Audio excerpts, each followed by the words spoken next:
ವೀಕ್ಷಕರೇ ನಮಸ್ಕಾರ. ಇವತ್ತಿನ ಕೃಷಿ ವಾರ್ತೆಗೆ ಸ್ವಾಗತ. ನಾನು ವೇಣುಗಣಪತಿ. ಮೊದಲಿಗೆ ಮುಖ್ಯಾಂಶಗಳು. ಮೊದಲ ಬಾರಿಗೆ ಮಂಡ್ಯಕ್ಕೆ ಬಂತು ಹೈಟೆಕ್ ಕಬ್ಬು ಹಾರ್ವೆಸ್ಟರ್. ವಿಶಾಖಪಟ್ಟಣದಲ್ಲಿ ದಕ್ಷಿಣ ರಾಜ್ಯಗಳ ಕೃಷಿ ಸಮಾವೇಶ ಆರಂಭ. ಸಾವಯವ ಕೃಷಿ ಅಳವಡಿಸಿಕೊಂಡ ಗುಜರಾತ್ನ 55 ಹಳ್ಳಿಗಳು. ಡಿಸೆಂಬರ್ 6ಕ್ಕೆ ದಿಲ್ಲಿ ಚಲೋ ಚಳವಳಿ ಆರಂಭಿಸಲಿರುವ ಪಂಜಾಬ್ನ ರೈತರು. ಪರಾಗ ಅಭಿವೃದ್ಧಿಗೆ ಕಾರಣವಾಗುವ ಜೀನನ್ನು ಕಂಡುಹಿಡಿದ ವಿಜ್ಞಾನಿಗಳು. ಮಾರುಕಟ್ಟೆಗೆ ಬಂತು ಕೋಕೋ ಬೀಜ ತೆಗೆಯಲು ಸುಲಭವಾಗುವ ಉಪಕರಣ. ಇದೀಗ ವಾರ್ತೆಗಳ ವಿವರ. ಮೊದಲ ಬಾರಿಗೆ ಮಂಡ್ಯಕ್ಕೆ ಬಂತು ಹೈಟೆಕ್ ಕಬ್ಬು ಹಾರ್ವೆಸ್ಟರ್. ಕಬ್ಬು ಬೇಸಾಯಕ್ಕೆ ಕೂಲಿ ಆಳುಗಳ ಸಮಸ್ಯೆ ಅತಿಯಾಗಿ ಕಾಡುತ್ತಿದೆ. ಸದ್ಯಕ್ಕೆ ಕರ್ನಾಟಕದ ಒಟ್ಟು 16 ಜಿಲ್ಲೆಗಳಲ್ಲಿ ಕಬ್ಬು ಬೆಳೆಯಲಾಗುತ್ತಿದ್ದು, ಎಲ್ಲ ಜಿಲ್ಲೆಗಳಲ್ಲಿಯೂ ಸಹ ಕೂಲಿ ಆಳುಗಳ ಸಮಸ್ಯೆ ಕಾಡುತ್ತಿದೆ. ಹಿಂದೆಲ್ಲ ಕಬ್ಬಿನ ಕಟಾವಿನ ಸಮಯದಲ್ಲಿ ಉತ್ತರ ಕರ್ನಾಟಕದ ಕಡೆಯಿಂದ ಕೂಲಿ ಆಳುಗಳನ್ನು ಕರೆತರಲಾಗುತ್ತಿತ್ತು. ಆದರೆ ಈ ವರ್ಷ ಕೂಲಿ ಆಳುಗಳ ಸಮಸ್ಯೆ ಅತಿಯಾಗಿದ್ದು, ಕಬ್ಬಿನ ನಾಟಿ ಸಮಯದಿಂದಲೂ ಸಹ ಮಹಾರಾಷ್ಟ್ರದಿಂದ ಬರುವ ಜನರನ್ನೇ ನಂಬಿ ಕೂರಬೇಕಾದ ಸಂದರ್ಭ ಎದುರಾಗಿದೆ. ಈ ಎಲ್ಲ ಸಮಸ್ಯೆಗಳನ್ನು ಅರಿತು ಕಬ್ಬಿನ ರೈತರ ಸಹಾಯಕ್ಕೆ ಧಾವಿಸಿರುವ ರಾಜ್ಯ ಸರ್ಕಾರ ಕೃಷಿ ಇಲಾಖೆಯ ಮೂಲಕ ರಾಜ್ಯದಾದ್ಯಂತ ಹೈಟೆಕ್ ಹಾರ್ವೆಸ್ಟರ್ ಹಬ್ ಅನ್ನು ಪ್ರಾರಂಭಿಸಿದೆ. ಈ ಯೋಜನೆಯ ಅಡಿಯಲ್ಲಿ ರಾಜ್ಯ ಸರ್ಕಾರ ಭತ್ತ ಮತ್ತು ಕಬ್ಬು ಬೇಸಾಯದಲ್ಲಿ ಉಪಯೋಗವಾಗುವ ಯಂತ್ರಗಳಿಗೆ ಸಬ್ಸಿಡಿ ನೀಡಲಿದೆ. ಈ ಯೋಜನೆ ಅಡಿಯಲ್ಲಿ 96 ಲಕ್ಷ ರೂಪಾಯಿ ಬೆಲೆ ಬಾಳುವ ಕಬ್ಬು ಕಟಾವು ಯಂತ್ರಕ್ಕೆ ಸರ್ಕಾರದ ವತಿಯಿಂದ 40 ಲಕ್ಷ ರೂಪಾಯಿ ಸಬ್ಸಿಡಿ ಸಿಗಲಿದೆ. ಈ ಯೋಜನೆಯ ಫಲಿತವಾಗಿ ಇದೀಗ ಮೊದಲ ಬಾರಿಗೆ ಮಂಡ್ಯ ಜಿಲ್ಲೆಗೆ ಕಬ್ಬು ಕಟಾವು ಮಾಡುವ ಯಂತ್ರ ಆಗಮಿಸಿದೆ. ಮದ್ದೂರು ತಾಲೂಕಿನ ಬೆಳತೂರು ಗ್ರಾಮದ ಶಂಕರ್ ಅವರಿಗೆ ನವೆಂಬರ್ 18ರಂದು ಕೃಷಿ ಸಚಿವ ಶ್ರೀ ಚಲುವರಾಯಸ್ವಾಮಿ ಅವರು ಈ ಯಂತ್ರವನ್ನು ನೀಡಿದರು. ಈ ಯಂತ್ರದ ಬಗ್ಗೆ ಬೆಳತೂರಿನಲ್ಲಿ ಪ್ರಾತ್ಯಕ್ಷಿತೆ ಕೂಡ ಇರಲಿದ್ದು, ಬಹಳಷ್ಟು ರೈತರು ಕಟಾವು ಯಂತ್ರದ ಬಗ್ಗೆ ತಿಳಿದುಕೊಳ್ಳಲು ಉತ್ಸುಕರಾಗಿದ್ದಾರೆ. ಕಬ್ಬನ್ನು ಬುಡ ಸಮೇತ ಕಟಾವು ಮಾಡುವ ಈ ಯಂತ್ರ ಬಳಸಿದರೆ ತರಗು ನಿರ್ವಹಣೆ ಸುಲಭ. ಈ ಯಂತ್ರದ ಜೊತೆಗೆ 2 ಫೀಡರ್ಗಳನ್ನು ಬಳಸಿದರೆ ಕಬ್ಬು ಕಟಾವಾಗಿ ನೇರವಾಗಿ ಟ್ರ್ಯಾಕ್ಟರ್ನಲ್ಲಿ ತುಂಬುತ್ತದೆ. ಇದರಿಂದ ಸಕ್ಕರೆ ಕಾರ್ಖಾನೆಗಳಿಗೆ ಕಬ್ಬನ್ನು ಒಯ್ಯುವುದು ಸಹ ಶೀಘ್ರದಲ್ಲಾಗುವುದರಿಂದ ಬಹಳಷ್ಟು ರೈತರು ಈ ಯಂತ್ರವನ್ನು ಕೊಳ್ಳಲು ಮತ್ತು ಉಪಯೋಗಿಸಲು ಉತ್ಸುಕರಾಗಿದ್ದಾರೆ ಎನ್ನಲಾಗಿದೆ.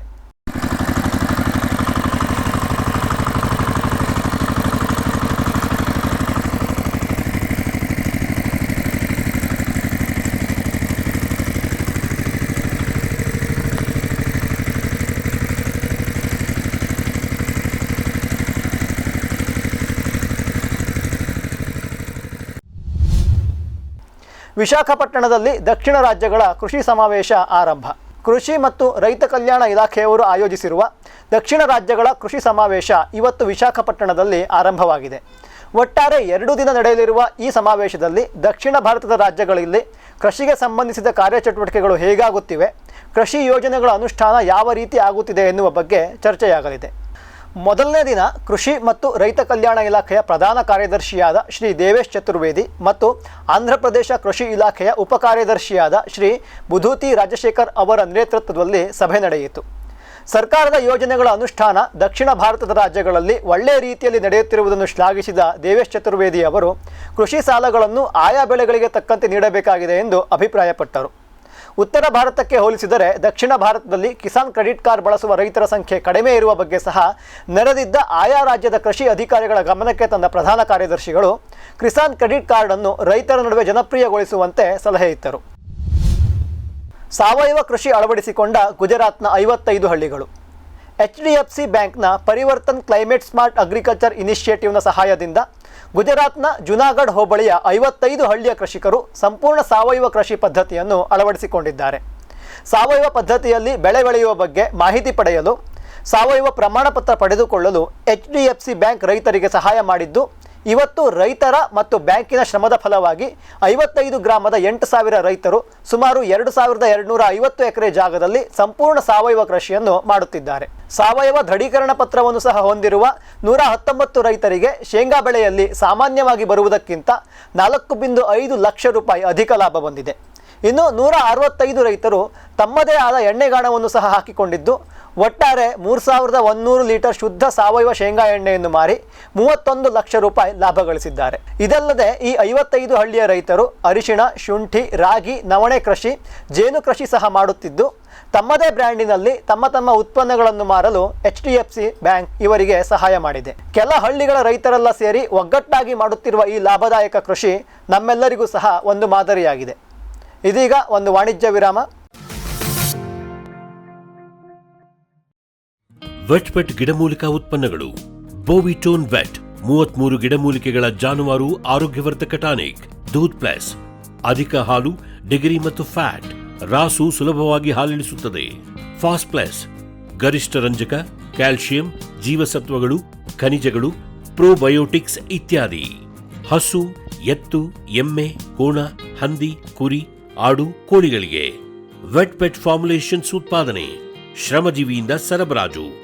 ಜಾಣ ಹೈನುಗಾರನ ಜಾಣ್ಮೆಯ ಆಯ್ಕೆ ವೆಟ್ ಪೆಟ್ ಉತ್ಪನ್ನಗಳು. ಸಮೃದ್ಧ ಸಾವಯವ ಗೊಬ್ಬರ, ಎಂಎಸ್ಜಿಪಿ ಮತ್ತು ಕೆಸಿಡಿಸಿ ಉತ್ಪಾದನೆ. ಫಾರ್ಮ್ ಟಿವಿಯಿಂದ ಸರಬರಾಜು. ಅತಿ ಕಡಿಮೆ ಬೆಲೆಗೆ ಅತ್ಯುತ್ತಮ ಗೊಬ್ಬರ. ಇಲ್ಲ ಭಾರಲೋಹ, ಕೃಷಿ ವಿಶ್ವವಿದ್ಯಾಲಯದಿಂದ ಪರೀಕ್ಷಿತ. ಸಾವಯವ ಇಂಗಾಲ, ಎನ್ಪಿಕೆ, ಪಿಎಚ್, ಇಸಿ ಎಲ್ಲ ನಿಗದಿತ ಮಿತಿಯಲ್ಲಿ. ಅಡಿಕೆ, ತೆಂಗು, ಬಾಳೆ, ಕಾಫಿ, ದಾಳಿಂಬೆ, ದ್ರಾಕ್ಷಿ, ಕಬ್ಬು, ಭತ್ತ, ಜೋಳ, ಹತ್ತಿ ಹೀಗೆ ಎಲ್ಲಾ ಬೆಳೆಗಳಿಗೂ ಪ್ರಶಸ್ತ. ಜೀವಂತ ಮಣ್ಣು, ಸಮೃದ್ಧ ಬೆಳೆ. ಅತ್ಯಧಿಕ ಲಾಭಕ್ಕೆ ಬಳಸಿ ಸಿಟಿ ಕಾಂಪೋಸ್ಟ್. ವೆಟ್ ಪೆಟ್ ಗಿಡಮೂಲಿಕಾ ಉತ್ಪನ್ನಗಳು. ಮೇಷ ಟಾನಿಕ್, ಕುರಿ ಮತ್ತು ಆಡುಗಳ ಒತ್ತಡ, ರೋಗ, ಕ್ರಿಮಿ ನಿವಾರಕ, ಹೆಚ್ಚಿನ ಬೆಳವಣಿಗೆ. ಕುಕ್ಕುಟ ಟಾನಿಕ್, ಕಡಿಮೆ ಆಹಾರ, ಉತ್ತಮ ಆರೋಗ್ಯ, ಕೋಳಿಗಳ ಅಧಿಕ ಬೆಳವಣಿಗೆ. ಕೆಚ್ಚಲು ಕೇರ್, ಕೆಚ್ಚಲು ಬಾವು ಬರದಂತೆ ತಡೆಯಲು, ಬಂದರೆ ಬಾವು ನೋವು ಶಮನಕ್ಕೆ. ವೆಟ್ ಪೆಟ್ ಉತ್ಪಾದನೆ, ಶ್ರಮಜೀವಿಯಿಂದ ಸರಬರಾಜು. ಜಾಣ ಹೈನುಗಾರನ ಜಾಣ್ಮೆಯ ಆಯ್ಕೆ ವೆಟ್ ಪೆಟ್ ಉತ್ಪನ್ನಗಳು. ವಿರಾಮದ ನಂತರ ಕಾರ್ಯಕ್ರಮಕ್ಕೆ ಮತ್ತೊಮ್ಮೆ ಸ್ವಾಗತ. ಡಿಸೆಂಬರ್ 6ಕ್ಕೆ ಡೆಲ್ಲಿ ಚಲೋ ಚಳುವಳಿ ಆರಂಭಿಸಲಿರುವ ಪಂಜಾಬ್ನ ರೈತರು ಕನಿಷ್ಠ ಬೆಂಬಲ ಬೆಲೆಗೆ ಕಾನೂನು ಖಾತ್ರಿ ಸೇರಿದಂತೆ ಹಲವಾರು ಬೇಡಿಕೆಗಳನ್ನು ಸರ್ಕಾರ ಈಡೇರಿಸಬೇಕು ಎಂದು ಈ ವರ್ಷದ ಪ್ರಾರಂಭದಿಂದಲೂ ಸಹ ಪಂಜಾಬ್ ಮತ್ತು ಹರಿಯಾಣದ ರೈತರು ಪ್ರತಿಭಟನೆ ಮಾಡುತ್ತಿರುವ ವಿಷಯವನ್ನು ನಾವು ಈಗಾಗಲೇ ಬಿತ್ತರಿಸಿದ್ದೆವು. ಶಂಭಾ ಗಡಿಯಲ್ಲಿ ಪ್ರತಿಭಟನೆಯಲ್ಲಿ ನಿರತರಾಗಿರುವ ರೈತರು ಸರ್ಕಾರ ತಮ್ಮ ಅಹವಾಲನ್ನು ಕೇಳಲು ಸಹ ಸಿದ್ಧವಿಲ್ಲ ಎಂದು ಆರೋಪಿಸಿ ಇದೇ ಡಿಸೆಂಬರ್ 6ಕ್ಕೆ ದೆಹಲಿಗೆ ಮುತ್ತಿಗೆ ಹಾಕಲು ನಿರ್ಧರಿಸಿದ್ದಾರೆ. ಸಂಯುಕ್ತ ಕಿಸಾನ್ ಮೋರ್ಚಾ, ಕಿಸಾನ್ ಮಜ್ದೂರ್ ಮೋರ್ಚಾ ಸಂಘಟನೆಗಳು ಈ ಪ್ರತಿಭಟನೆಯ ಜವಾಬ್ದಾರಿಯನ್ನು ತೆಗೆದುಕೊಂಡಿದ್ದು, ರೈತರ ಪ್ರತಿಭಟನೆ ಆರಂಭವಾಗಿ 1 ವಾರದ ಒಳಗೆ ಕೇಂದ್ರ ಸರ್ಕಾರ ತನ್ನ ರಾಯಭಾರಿಗಳನ್ನು ರೈತರ ಸಮಸ್ಯೆ ಆಲಿಸಲು ಕಳಿಸಿದ್ದನ್ನು ಬಿಟ್ಟರೆ ಇಲ್ಲಿಯವರೆಗೂ ಸಹ ತಮ್ಮ ಸಮಸ್ಯೆಯನ್ನು ಬಗೆಹರಿಸಲು ಅಥವಾ ತಮ್ಮ ಜೊತೆ ಮಾತುಕತೆಯಾಡಲು ಸರ್ಕಾರ ಬಂದಿಲ್ಲ. ಆದ್ದರಿಂದ ದೆಹಲಿಗೆ ಮುತ್ತಿಗೆ ಹಾಕದೆ ನಮಗೆ ಬೇರೆ ಏನು ಮಾರ್ಗ ಉಳಿದಿಲ್ಲ ಎಂದು ರೈತರು ದೆಹಲಿಗೆ ಮುತ್ತಿಗೆ ಹಾಕುವ ತಮ್ಮ ನಿರ್ಧಾರವನ್ನು ಸಮರ್ಥಿಸಿಕೊಂಡಿದ್ದಾರೆ. ಪರಾಗ ಅಭಿವೃದ್ಧಿಗೆ ಕಾರಣವಾಗುವ ಜೀನನ್ನು ಕಂಡುಹಿಡಿದ ವಿಜ್ಞಾನಿಗಳು. ಕೋಲ್ಕತ್ತಾದ ಬೋಸ್ ವಿಶ್ವವಿದ್ಯಾಲಯದ ವಿಜ್ಞಾನಿಗಳು ಸಾಸಿವೆ ಮತ್ತು ಎಲೆಕೋಸು ಗಿಡದಲ್ಲಿ ಪರಾಗ, ಹೂವಿನ ಕೇಸರ ಮತ್ತು ಬೀಜದ ಬೆಳವಣಿಗೆಗೆ ಕಾರಣವಾಗಬಲ್ಲ ಜೀನೊಂದನ್ನು ಕಂಡುಹಿಡಿದಿದ್ದಾರೆ. ಈ ಜೀನನ್ನು ಪ್ರತ್ಯೇಕಿಸಿ ಬೇರೆ ಬೆಳೆಗಳಲ್ಲಿಯೂ ಸಹ ಈ ಜೀನನ್ನು ಸೇರಿಸಿದ್ದೇ ಆದಲ್ಲಿ ಗಿಡದ ಪರಾಗಸ್ಪರ್ಶ ಕ್ರಿಯೆ ಹೆಚ್ಚಾಗಿ ಉತ್ತಮ ಇಳುವರಿ ಪಡೆಯಲು ಸಾಧ್ಯವಿರುವುದಾಗಿ ವಿಜ್ಞಾನಿಗಳು ತಿಳಿಸಿದ್ದಾರೆ. ಹೂವಿನ ಸ್ಟೆಮನ್ ಅಭಿವೃದ್ಧಿಯಾಗಲು HMGB15 ಜೀನ್ ಕಾರಣವಾಗಿದೆ.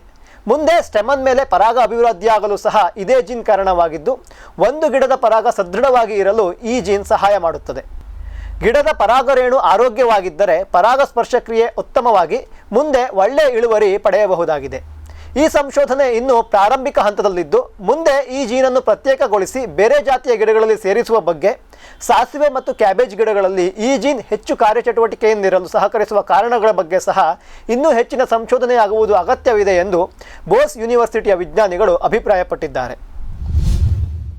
ಮಾರುಕಟ್ಟೆಗೆ ಬಂತು ಕೋಕೋ ಬೀಜ ತೆಗೆಯಲು ಸುಲಭವಾಗುವ ಉಪಕರಣ. ಕೋಕೋ ಕಾಯಿಯಿಂದ ಬೀಜಗಳನ್ನು ಸಾಮಾನ್ಯವಾಗಿ ಕೈಯಿಂದ ತೆಗೆಯಲಾಗುತ್ತದೆ.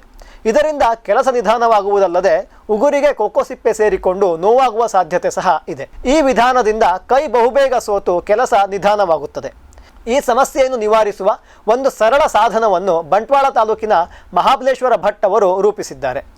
9 ಇಂಚು ಉದ್ದದ 1 ಇಂಚು ಅಗಲದ ಕಬ್ಬಿಣದ ಪಟ್ಟಿಯನ್ನು ಒಂದೆಡೆ ಸ್ವಲ್ಪ ಬಾಗಿಸಿ ಹಿಡಿಯಲು ಗ್ರಿಪ್ ಇರುವಂತೆ ಮಾಡಿದ್ದಾರೆ.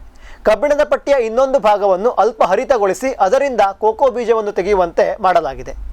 ಈ ಉಪಕರಣವನ್ನು ಬಳಸುವುದರಿಂದ ಕೆಲಸ ವೇಗವಾಗಿ ಆಗುವುದರ ಜೊತೆಗೆ ಯಾವುದೇ ತೊಂದರೆ ಇಲ್ಲದೆ ಒಳಗಿರುವ ಬೀಜಗಳನ್ನು ಸಂಪೂರ್ಣವಾಗಿ ತೆಗೆಯಬಹುದಾಗಿದೆ. ಈ ಸಾಧನದಿಂದ 1 ಗಂಟೆಗೆ ಅಂದಾಜು 150ರಿಂದ 200 ಕಾಯಿಗಳನ್ನು ಬಿಡಿಸಬಹುದು. ಇದರ ತಯಾರಿಕಾ ವೆಚ್ಚ 30 ರೂಪಾಯಿ ಆಗಿದ್ದು, ಹೆಚ್ಚಿನ ಮಾಹಿತಿಗೆ ಆಸಕ್ತರು ತೆರೆ ಮೇಲೆ ಕಾಣುತ್ತಿರುವ ಸಂಖ್ಯೆಗೆ ಕರೆ ಮಾಡಬಹುದಾಗಿದೆ. ಇವಿಷ್ಟು ಇವತ್ತಿನ ಕೃಷಿ ವಾರ್ತೆ. ಕೃಷಿಯ ನಿರಂತರ ಕಾರ್ಯಕ್ರಮಗಳಿಗಾಗಿ ವೀಕ್ಷಿಸಿ ಫಾರಂ ಟಿವಿ. ನಮಸ್ಕಾರ.